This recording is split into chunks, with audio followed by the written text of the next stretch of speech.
একটু কথা আগে বলে নিই, সবাই লাইভটা শেয়ার করবেন এবং আগামীতে জাতীয় সংসদ নির্বাচন হবে না, তারই একটা প্রতিচ্ছবি।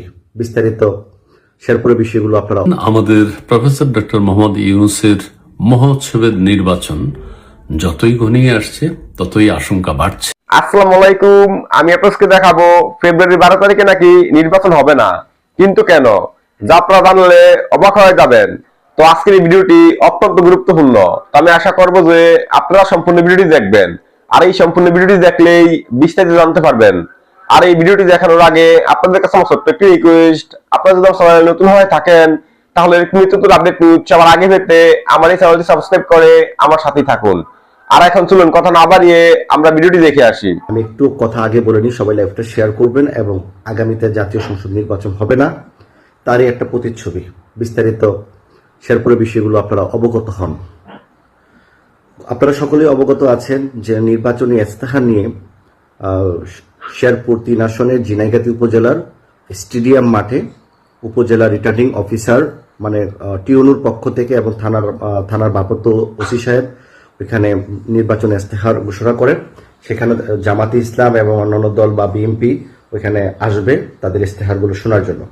তো এখানে সীমিত সংখ্যক লোকজন আসবে, সেটাই স্বাভাবিক। এখানে দলবল নিয়ে আসতে পারবে না, যেন অল্প সংখ্যক চেয়ার ছিল, হয়তো 300-400 বা 500-র মতো চেয়ার বিছানো হয়েছে। তো জামাত ইসলাম আগে আসার পর তারা সমস্ত চেয়ার তারা দখল করেছে।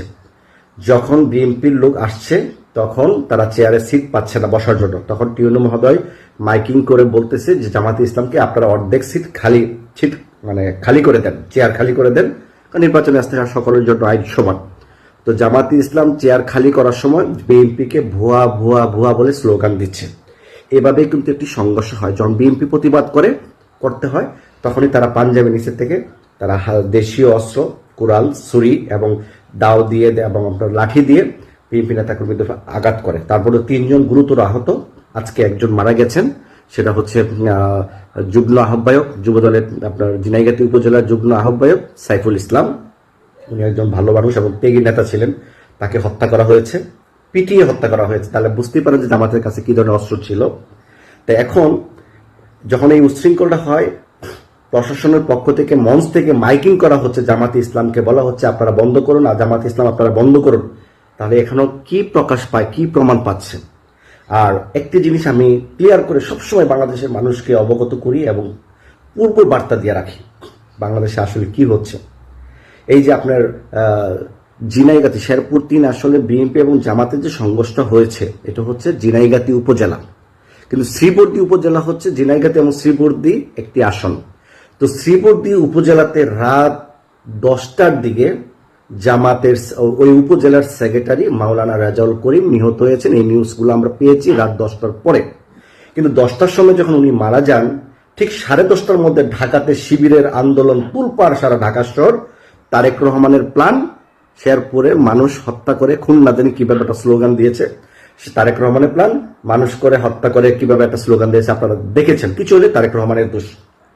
তো আমি এই কথাটা সবাইকে একটু স্পষ্ট করে বলতে চাই, যেখানে শ্রীবর্দী উপজেলাতে কোনো আন্দোলন সংগ্রাম ছিল না, হঠাৎ করে মাওলানা রাজাউল করিমের মৃত্যুর ঘোষণা কিভাবে আসলো? আমরা কি ধরে নিতে পারি না বিএনপিকে ফাঁসানোর জন্য রাজাউল করিম বা তাদের দলীয় লোক বা অন্য কেউ এটা একটা গোলাবাড়িতে মাছ শিকার করার জন্য তাকে হত্যা করা হয়েছে?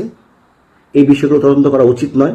এবং রাজাউল করিমের হত্যার পর আধা ঘন্টার মধ্যে সারা বাংলাদেশের ছাত্ররা ঢাকা শহরে এই মেসেজগুলো কিভাবে হাজার হাজার নেতা কর্মীদের কাছে কিভাবে মেসেজ যায় যে এই রাজাউল করিম মারা গেছে।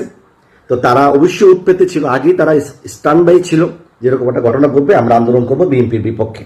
একটি কথা প্রিয় দেশবাসী আপনাদেরকে বলতে চাই, জামাতকেও বলতে চাই, মনে করেন শেরপুর যে বাংলাদেশের 300 আসনের মধ্যে 299টা আসন যদি বিএনপি ফেল করে, পৃথিবীর এমন কোন হেডম নাই এই শেরপুর 3 আসন থেকে বিএনপি থেকে নমিনেশন বিজয়ীটা ছিনিয়ে নেওয়ার জন্য।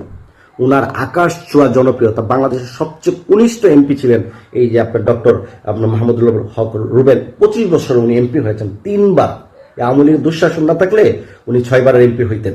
ওনার এত জনপ্রিয়তা আমরা দেখেছি, ওই এলাকা আমার যাওয়া আসা হয়েছে অনেকবার। তো আমি মনে করি তার এই হত্যাকাণ্ডের সাথে রাজাউল করিমকে জামাতের নেতা যে হত্যাকাণ্ড করা হয়েছে এটার মধ্যে কোনো প্রমাণ নাই যে বিএনপির লোকেরা মারেছে বা ওখানে কোনো ঝগড়া বিবাদ হয়েছে। আমরা এটা ধরে নিতে পারি তাকে হত্যার মাধ্যমে বিএনপিকে কলঙ্কিত করার জন্য করেছে। আমি আরেকটা কথা বলতে চাই, মনে করেন এখানে 10 জন বিএনপি আছে, একজন জামাত আছে, 10 জন বিএনপি কি একজন জামাতকে মারবে? তাদের কি কলঙ্ক হবে না? কিন্তু একজন ঠিকই কিন্তু চুলকাবে যে আমি তাদেরকে একটু পায়ে কামড় দিই, একটু গালি দিই, যেন তারা আমাকে মারে, মানুষ যেন দেখে যে আমাকে একা পেয়ে তারা বিএনপির লোকেরা মারছে। এই কলঙ্কিতটা করার জন্যই তারা জামাত কিন্তু সারা বাংলাদেশে এই ধরনের অঘটন কিন্তু ঘটিয়ে যাচ্ছে। একটি কথা প্রিয় দেশবাসী আপনারা ক্লিয়ার করবেন,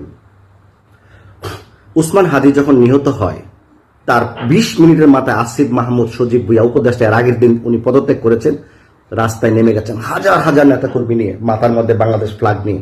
উনি কিভাবে জানতেন যে উসমান হাদি মারা গেছে? ঠিক আছে, 20 মিনিটের ভিতরে কি আপনার হাজার হাজার নেতাকর্মী নিয়ে আপনি রাস্তায় নামতে পারবেন? সব নেতাকর্মী কি এক জায়গায় বসে চা খায়? তারা বিভিন্ন বাড়িতে থাকে, হোস্টেলে থাকে, অফিসে থাকে, সব লোক নেমে গেছে।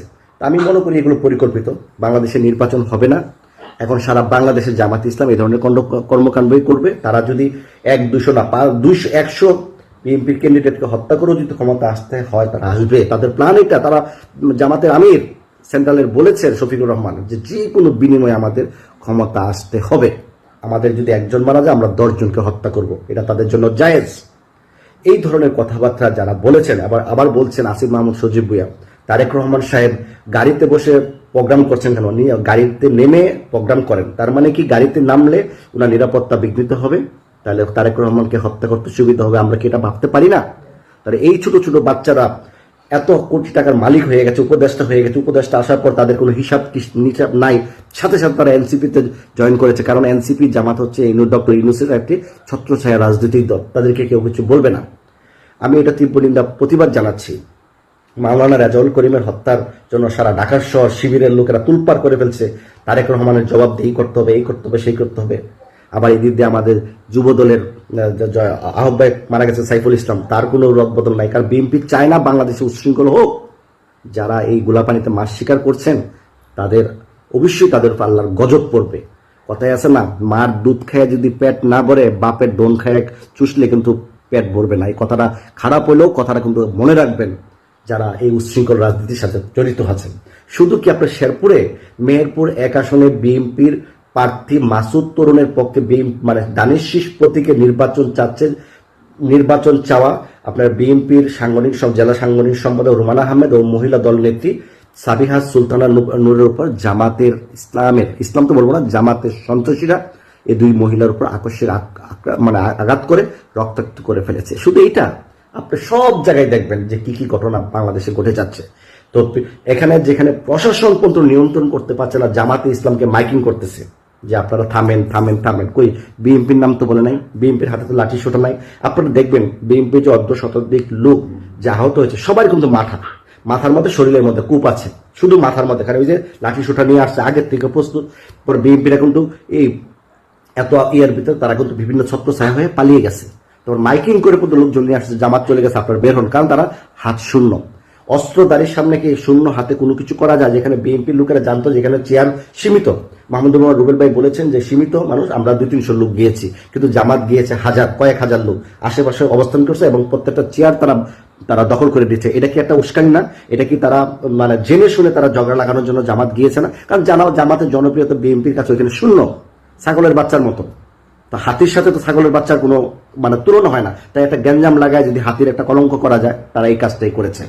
তো প্রিয় দেশবাসী, এই পর্যন্ত যতগুলো বিএনপি নেতাকর্মী আহত হয়েছে এটার বিচার কিন্তু জনগণ দিবে, জনগণ করবে। বিএনপি যদি একবার যদি অবস্থান নেয়, জামাত শিবির কি কোনো দলই টিকবে না। কিন্তু তখন কি বলবে, ওই যে আওয়ামী লীগ যা করছে বিএনপি তাই করতেছে, বিএনপি সন্ত্রাসী দল। অথচ তারেক রহমান কি মানবিক বার্তা দিয়ে যাচ্ছে, একটার পর একটা।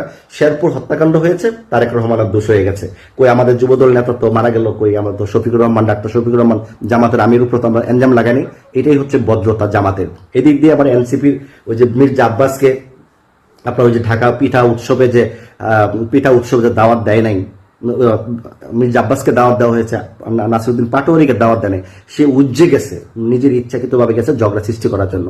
আপনারা বলেন, ওইখানে যাওয়ার পরে যখন তার উচ্ছৃঙ্খল কথাবার্তার কারণে মানে ডিম নিক্ষেপ হয়েছে, আসলে তাদের দলের লোকেরাই কিন্তু ডিম নিক্ষেপ করেছে। ওই ডিম নিক্ষেপের কারণে একজনের হাত ফেটে যায়, মাথা ফেটে যায়, কপাল ফেটে যায়। কি একটা অবস্থা! দুনিয়াতে মনে হয় যে এরকম অবস্থা আমরা কোনোদিন দেখি নাই। এবার টুপির মাঝখানে ব্যান্ডেজ করছে, অথচ রক্তাক্ত কোনো দাগ নাই। এবং এদিক দিয়ে আন্দোলন করতেছে, ভিডিও তো আপনারা দেখেছেন, সোশ্যাল মিডিয়াতে সব ধরনের প্রমাণ পায়। এনসিপির লোকেরা যে সব মানে তাদেরকে উপর আক্রমণ করছে, আবার কিছুক্ষণ পর তারা বেন্টিস নিয়ে আসছে, বেন্টিস দিয়ে আসছে ওপেন। এগুলো কিন্তু ক্লিয়ার যে তারা সব জায়গাতে এখন জামাত ইসলাম করবে, ছলে বলে কৌশলে, কারণ তারা এখন পায়ের নিচে কামড় দেবে। উপরে তো কামড় দেওয়ার তারা সে ক্ষমতা নাই, পায়ের নিচে কামড় দিয়ে কলঙ্কিত করার চেষ্টা করবে।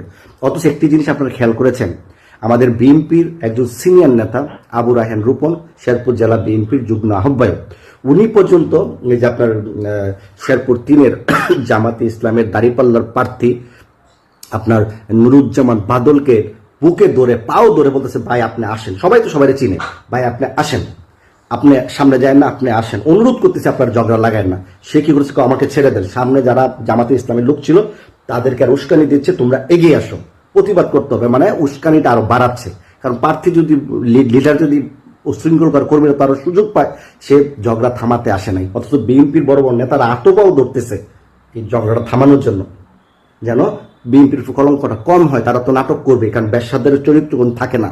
তার ব্যবসার একটা ভালো মেয়েকে যদি তার সাথে চলে, কথা বলে, ভালো মানুষরাও কিন্তু খারাপ হয়ে যায়, ভালো মানুষরাও খারাপ ভাবে যে মেয়েটা মনে খারাপ। তাই তারা ওই ব্যবসারাও চরিত্র কিন্তু এরকমই করে, যে আমি তো ব্যবসা, আমার তো নামই আছে, আরেকজনকে ব্যবসা বানাতে পারলে আমি ওই রকম একটা অপবাদ দিতে পারবো। ঠিক জামাত ইসলামের রাজনীতিটা ঠিক একই রকম ক্যাটাগরিতে যাচ্ছে। এই যে কামরুজ্জামান বাদল, উনি দাঁড়িপাল্লার প্রতীক, উনি নিজে স্ব ইচ্ছায় এবং উনি ঝগড়া লাগানোর সৃষ্টি করেছেন যাতে বিএনপি একটি কলঙ্কিত হয়। আবার ওই দিক দিয়ে আবার প্রশাসনকে থ্রেট দিচ্ছেন। কারণ আমি তো আগেই বলেছি, সারা বাংলাদেশের প্রশাসন রদবদল এনসিপি এবং জামাত ইসলাম করেছে, যেন প্রশাসনের সাপোর্টগুলো পায়। এখন প্রিয় দেশবাসী, বাংলাদেশকে বাঁচাতে গেলে আপনারা সকলেই আওয়ামী লীগের মতো যেন ধৈর্য নিয়ে যেন পিঠে যেন দেওয়াল ঠেকে না যায়, ওই অপেক্ষা না করে এখনই আপনারা প্রতিরোধ করতে হবে। এই বাংলাদেশ কিন্তু ভালো চলবে না। শেখ হাসিনা যাওয়ার পরে বাংলাদেশ কি সত্যি ভালো ছিল? প্রত্যেকটা মানুষ ভালো ছিল? ঢাকা শহর কি গ্যাঞ্জাম কম ছিল? এগুলো কারা করেছে? এনসিপি এবং জামাত করেছে। একটার পর একটা তারা হত্যাকাণ্ড ঘটিয়ে যাচ্ছে। তো এগুলোর বিচার কিন্তু বাংলা মাটিতে হবে। ডক্টর ইউনূস কিন্তু চুপ থাকতেছে, কোনো প্রতিবাদ করে না। এই জামাত ইসলামের কাছে এত দেশীয় অস্ত্র শুধু একটা আসলে না, সারা বাংলাদেশে তারা স্বয়ংসম্পূর্ণ। টাকা পয়সা, অর্থ, দুর্নীতিতে সবকিছু করেছে ডক্টর সরকার অস্তিত্ব নিয়ে। তাদের টাকা পয়সা, গোলা বারুদ, দেশীয় অস্ত্র সব তাদের মজুদ। আগামী নির্বাচনের ব্যবস্থা করবে। আপনি কি মনে করছেন সত্যি বাংলাদেশ নির্বাচন হবে? কমেন্টে জানান। ধন্যবাদ। তো আমি আশা করছি যে আপনারা সম্পূর্ণ ভিডিওটি দেখেছেন। তো আপনাদের যদি এই বিষয় নিয়ে কোনো মতামত থাকে আমাকে অবশ্যই কমেন্টে জানাবেন।